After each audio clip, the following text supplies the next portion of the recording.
¿Puedo quitar este de aquí? Este es útil porque creo que no veo a todos. Muchas gracias. Hay muchas maneras de empezar a abordar este asunto, pero yo quiero empezar diciendo que estoy aquí en esta invitación amable, pero que impulsa también a muchas reflexiones. Y tengo que empezar diciendo que estoy aquí porque estoy enamorado, ¿no? Ese es un elemento que hay que recuperar. El enamoramiento, claro que es un riesgo muy grande que lo primero que diga aquí es que vengo y que estoy enamorado. En una universidad moderna que se ha construido, no solo esta, sino la universidad moderna, como concepto de institución académica, de institución social, en donde objetivar es el elemento fundamental de aceptación y reconocimiento. Pero yo creo que es justamente esa trascendencia de la razón como cualidad única humana lo que hay que procurar en esta recomprensión de nuestra humanidad, en esta recomprensión del mundo o de los mundos, en esta comprensión de las utopías, de las identidades, de los imaginarios. Entonces no puede ser desde una humanidad fracturada o desde un pedazo de la humanidad. Y eso nos remite profundamente a una noción de complejidad. No de la complejidad esta académica, sino del vivir profundamente la complejidad. Entonces, para no ir en el rollo, tengo que irme aterrizando en cosas concretas que nos refieren al valor de lo espiritual como elemento ausente, pero urgente del pensamiento moderno, de su trascendencia, de la trascendencia de lo moderno, y del comprender la necesidad de transformar urgentemente a la universidad. Me voy con dos ejemplos de Chiapas. Una de mujeres indígenas de Oventic. ¿Ya lo puse tocar este ejemplo? Sí, ya lo puse. No, disculparán los que ya. Un grupo de mujeres indígenas de Oventic recoge los restos de la cosecha, el rastrojo, lo que quedó de los alimentos de la jornada, y se dirige ceremonialmente, con mucha formalidad, al nido de unas hormigas que llamamos arrieras en Chiapas, que son las hormigas estas que van cargando su hojita. Nosotros en Chiapas nos las comemos, les llamamos nucú, o shish, hay chicatán, hay varios nombres que tenemos ahí depende de esta vasta región. Y llegan con el alimento este que acaban de recoger, alimento para las hormigas, lo ponen como ofrenda en el hormiguero y le rezan. Entonces, desde la óptica moderna del pensamiento disciplinar de cualquiera de los campos, pues eso es difícil de comprender. Y sin embargo, no solo lleva espiritualidad, sino que recoge, sintetiza, integra amorosamente una noción de humanidad vinculada con el mundo. Una noción que articula saberes, historia, cultura, identidades, imaginarios, mucho. Es decir, que escapa a esta fractura disciplinar a la que estamos acostumbrados en la modernidad. Y entonces uno trata de comprender por qué se le reza. Y encuentra uno en el diálogo, justamente que es otro elemento que nos trae Francisco en esta encíclica, el diálogo con uno mismo desde en nuestra interiorización, el diálogo con la tierra, el diálogo en colectivo, el diálogo para construir, el diálogo amoroso para construir una humanidad diferente a esta racionalizada. Y en ese gesto, incomprensible para muchos de nosotros, descansa una posibilidad de mantener una identidad comunitaria, un vínculo con la tierra, un futuro para esas comunidades.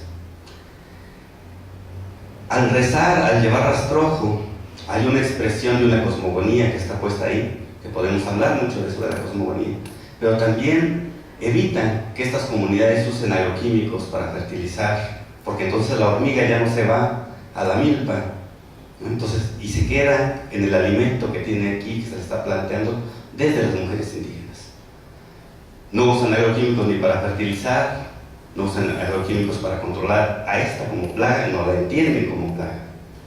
Tienen un alimento de mejor calidad, menos contaminación agroquímica, cultivan al nucú porque en la época previa a las lluvias vuelan las reinas y las familias enteras se reúnen con un foco en las primeras lluvias cerca o una tea de donde está el hormiguero, porque salen las reinas en el vuelo nupcial. Se les captura, se les pone en un traste de agua con sal y se les asa, y es una fiesta. Es una fiesta porque además cuando se lleva a Tuxtla Gutiérrez, un tacito así de este tamaño cuesta 20 pesos para los urbanos, pero refleja muchas cosas: un sentido de pertenencia, de amorosidad, de espiritualidad, de intelectualidad, de un conocimiento profundo de los procesos ecológicos y biológicos de esta especie. Es decir, hay un proceso que está plasmado en una integración humana de una espiritualidad viva.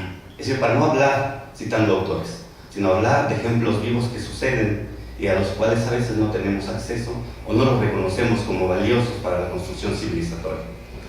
El segundo ejemplo es de mestizos, para que no solamente vayamos a la noción indígena, en donde un grupo, perdón, es que estoy todavía, mi alma viene todavía porque acabo de llegar, me disculparán un poco. Un grupo de estudiantes de biología llega a una comunidad, da su taller de lo que entienden es educación ambiental, y hablan de la fotosíntesis para promover que se respete a los árboles, el dióxido de carbono, el oxígeno, toda esta cuestión. Y se levanta un señor grande que está ahí puesto y le dice a mis muchachos: entonces el árbol y yo somos uno mismo. Entonces todos los alumnos se quedan así, no pueden comprender eso, ¿no? ¿Cómo? No, lo que quiero decirles es que la fotosíntesis, no. Pues por eso, cuando el árbol, en el proceso que usted está llamando así, libera oxígeno, yo lo tomo para respirar. Y en ese momento el árbol está en mí. Y cuando yo respiro y exhalo dióxido de carbono, el árbol, a través de sus propios procesos orgánicos, captura ese dióxido de carbono y lo incorpora a sus moléculas, a sus células. Puede ser una bonita parábola, pero también es conocimiento. También es saber aplicado a una comprensión y a un sentido de pertenencia con el mundo.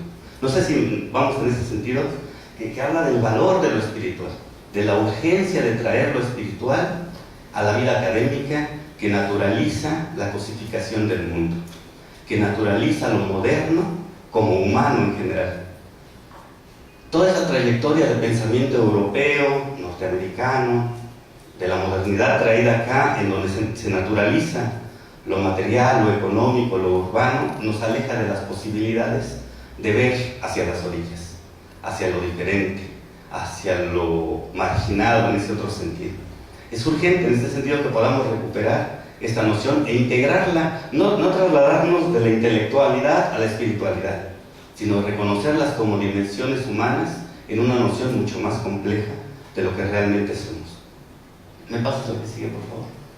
Entonces, bueno, ¿cuál es la realidad en la que se está inscribiendo en este momento la encíclica?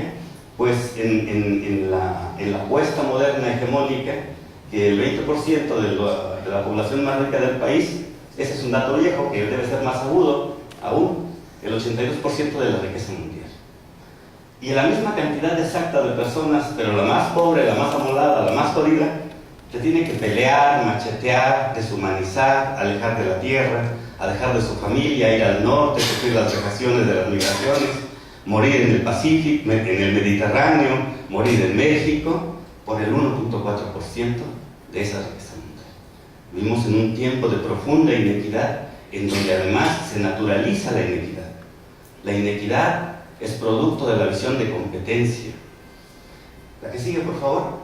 ¿En qué se expresa todo esto? Bueno, aquí hay datos vergonzosos, diríamos, en términos de humanidad, no, de modernidad, de civilización moderna. Ahí están puestos, ¿no? 923 millones de personas padecen hambre en todo el mundo, cuando se produce el doble de los alimentos para la población mundial. ¿Dónde está el asunto en esta cuestión?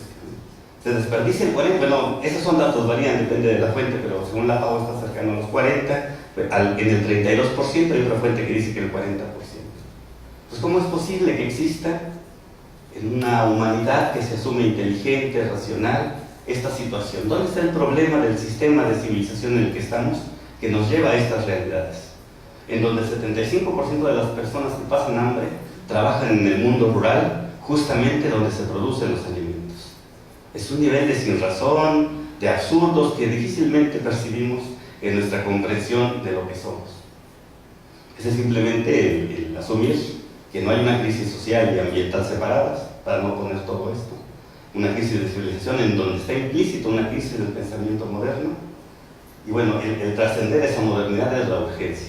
Y esto lo estoy refiriendo en este sentido para reconocer cómo generalmente las apuestas de la transformación civilizatoria se están generando en los bordes, en lo ambiental, en el zapatismo, en los movimientos emergentes, pero difícilmente en los centros hegemónicos, difícilmente en el Banco Mundial, en el Banco Interamericano de Desarrollo, en los grandes capitales del mundo, que son los que están tendiendo las economías a donde los estados-nación están desapareciendo para dar lugar a las lógicas y estructuras de poder de mercado. Entonces, en esa lógica estamos inscritos, y en esa lógica se inscribe también en este tiempo no solo lo ambiental, está profundamente permeado lo ambiental como resultante del proceso crítico del rumbo civilizatorio que llevamos. ¿Se alcanzan a leer las letras chiquitas? ¿No? ¿Se las leo? Rápidamente, solo leídas para que no me coma yo el tiempo. Es que rasgo de esta civilización nuestra es una racionalidad única y totalitaria, un pensamiento simple, la cosificación del mundo y de la gente, un conocimiento fragmentado, una humanidad mutilada, una dicotomía mundo-humanidad, el sometimiento de la diversidad, el abandono de las identidades, la individualidad a costa de la comunidad, la negación de la historia y la materialidad del bienestar. Son rasgos propios del modelo que vivimos. La que sigue, por favor. ¿Y cómo reconocernos como universidad inscritos en este proceso civilizatorio junto con la diapositiva que he puesto anteriormente? Asumimos una noción o nociones muy cercanas de humanidad, de mundo y de sociedad. Y la universidad, nosotros, se moviliza por nosotros entre nuestras identidades, nuestros imaginarios. Pero si todos estamos atrapados en el pensamiento moderno, las posibilidades de construir utopías se centrarán en lo moderno. ¿Cómo nos aproximamos entonces en este diálogo al que nos invita la encíclica a dialogar con los diferentes, con los márgenes y la propia recuperación del diálogo como elemento fundamental y no el discurso hegemónico? La que sigue, por favor. Entonces, lo primero que nos hace es una invitación urgente a un nuevo diálogo sobre el modo en que estamos construyendo nuestro futuro. Hay que escapar a esa lógica en donde el capital, lo industrial, la cosificación del mundo y la humanidad es la primera invitación a que miremos hacia otros rumbos. Desafortunadamente, el pensamiento moderno está apenas emergiendo esas otras posibilidades nuevamente entre los márgenes para imaginar diferente, y estamos escasamente preparados como instituciones en la racionalidad que tenemos impregnada, en la naturalización de esta modernidad, a contar con espacios de construcción intercultural, a contar con espacios universitarios en donde se dialogue la espiritualidad con la emocionalidad, con la intelectualidad y con el sentido de comunidad, en un sentido de pertenencia con la tierra y no de sometimiento con la tierra. Estamos apenas empezando a construir conceptos como este del pensamiento complejo, como, y me refiero en términos históricos recientes, las nociones de multi, inter y transdisciplinar son también nociones emergentes, todavía muy pobremente expresadas en las universidades. Y me refiero a las universidades porque es la universidad del espacio fundamental, el espacio único que nos queda en la modernidad para imaginar y construir otros rumbos para la humanidad. Y si nosotros nos sometemos a la lógica impuesta de los indicadores en donde estamos siendo arrastrados, ahondaremos esa pobreza de intelectualidad y esa pobreza de apuesta. La que sigue, por favor. Creo que puse las diapositivas muy chiquitas para el espacio en el que estamos. Una disculpa, por favor. Y aquí voy a hacer una síntesis rápida de los conceptos de Laudato, para que no nos centremos en eso, solamente para que reconozcamos los elementos por si alguien no ha tenido la oportunidad de leerlo. Entonces, aquí, como dijo la compañera, solamente algunos elementos, algunos no estoy de acuerdo, algunos hay que reconocer que, por ejemplo, para no solamente ser abstracto, se habla de la hermana madre tierra, ¿no? Entonces es un concepto que no puede ser solamente la madre tierra, porque en la noción religiosa católica la madre es María, ¿no? Entonces no puede ser la madre tierra, la madre madre, sino es una hermana madre, ¿no? Entonces, pero no debemos sentarnos en las cuestiones que perturban las estructuras que ya tenemos asentadas en nuestro pensamiento, sino las oportunidades y los aportes que se dan desde un documento como este. Sí, porque es muy fácil caer en el proceso crítico y de descalificación sin reconocer que no existe la perfección humana y que ninguno de nosotros tiene la verdad absoluta. Y ahí, en esa noción, ese primer elemento de diálogo que aporta Laudato, está el valor de lo colectivo. El valor de lo colectivo, el valor de lo diferente, el valor del encuentro, el valor de la solidaridad, la recuperación de la historia, la recuperación de las subjetividades, la recuperación de las cosmogonías y los territorios construidos, en lo que diríamos como un diálogo profundo para reconocernos diferente en una humanidad que aún tenemos que construir. No se trata de regresarnos a momentos pasados de la historia de la humanidad, se trata, indígenas o no indígenas, mestizos, ladinos, indígenas, de construir una realidad que no tenemos, de construir una realidad inédita que nos surge, y eso solamente es en esta invitación al diálogo que se nos hace desde Laudato, de diálogo, de recuperación del colectivo, de recuperación del diferente, de los diferentes. Entonces simplemente habla un poco de la raíz humana de la crisis ecológica, porque creo que no se ve, y recupero estos tres elementos: la tecnología moderna como totalizadora de la posibilidad de bienestar, la globalización en el paradigma tecnocrático, las crisis y las consecuencias del antropocentrismo, que está mal separado ahí, moderno. Entonces, un poco elementos que ya se han discutido en muchos espacios. La necesidad entonces de recomponer en torno al concepto de ecología nuevas acepciones que escapen a la óptica solamente biologista o ecológica del concepto, ¿no? Que nos hablen de ese principio de interdependencia, de articularidad, de complejidad, que ha permitido los procesos biosféricos, pero también los procesos de construcción biocultural, en donde hay que reconocer nuevos conceptos emergentes que nos ayuden a reducir la fragmentación que fundamenta nuestras propuestas. Nuestras propuestas de desarrollo están profundamente fracturadas desde la incomprensión de realidades complejas. Hijos, no va a dar tiempo de detenerme, mejor me apuro, y si hay alguna duda sobre esto lo platicamos. Y hablar entonces, al final de esto, del principio del bien común. Es un elemento que hay que recuperar también para el pensamiento universitario y para la práctica universitaria. La justicia entre las generaciones, que nos aproxime no solamente esa comprensión de la complejidad espacial, sino de la complejidad temporal, en una noción muchísimo más amplia de cómo estamos articulados los diferentes procesos humanos en que estamos inscritos. ¿Recuerdan la primera diapositiva?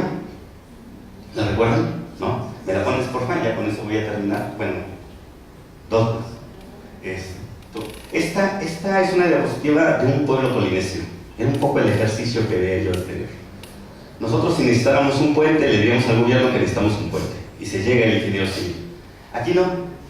Este pueblo polinesio lo que hace es empezar a entretejer raíces y ramas de árboles a los dos lados del río, y entreteje ramas hasta que forma este puente vivo, mientras cuentan historias, fortalecen la identidad, la historia, la cultura comunitaria, mientras las generaciones están en contacto, fortaleciendo este sentido de identidad que muchos estamos perdiendo en la modernidad.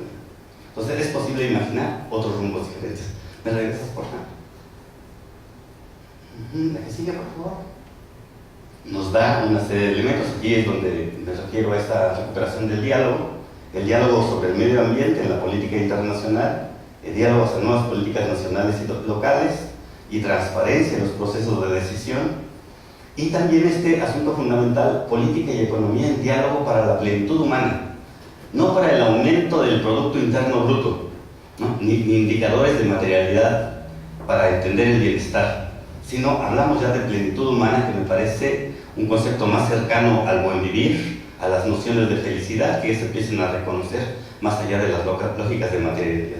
Y vean cómo estamos hablando desde un planteamiento de la Iglesia Católica que ha sido elemento fundamental de la construcción de la crisis que vivimos. Mucho de la estructuración del pensamiento científico y del pensamiento religioso en la modernidad reconocen al mundo como objeto, cognoscible en la ciencia, como material y de propiedad humana en la religión. Y sin embargo, este documento nos permite ir trascendiendo esas visiones, reconociéndolas como ya caducadas, y la necesidad de imaginar diferente. Y las religiones en diálogo con las ciencias. La que sigue, por favor. Nos habla finalmente de apostar por otro estilo de vida, educación para la balance entre humanidad y medio ambiente, una conversión ecológica, el gozo y la paz el amor civil y político. Por eso recuperaba al principio esto. Si quieren luego lo discutimos, porque explicarlo en este momento sería un poco impropio. La que sigue, por favor. Termina en el documento diciendo esto: caminemos cantando, que nuestras luchas y nuestra preocupación por este planeta no nos quiten el gozo de la esperanza. Y la esperanza y el gozo son algo que están muertos en la objetivación. El asumirse como reconocido está muchas veces cifrado en la capacidad de la racionalización que objetiva. La negación del sujeto, de su culturalidad, de su historia, aún siguen estando presentes en muchos espacios y procesos del pensamiento universitario. Me saltó esta, es una cita de Morán: estamos entre dos mundos, y esta necesidad de armonizar territorio, persona, comunidad, nación, planeta y universo es una recuperación que permite recuperar la complejidad y trascender las visiones disciplinares. Construir nuevas racionalidades desde la complejidad, la diversidad y el diálogo. La que sigue, por favor. Y cierro con esto, hay otras más adelante, pero cierro con esta.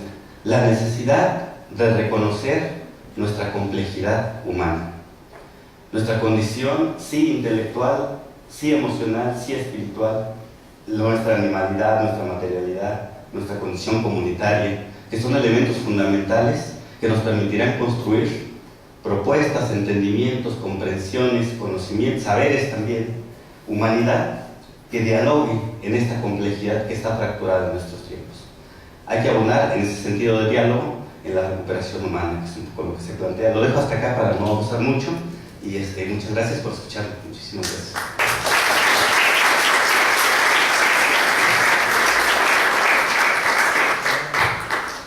Pues buenas tardes a todas y todos. Antes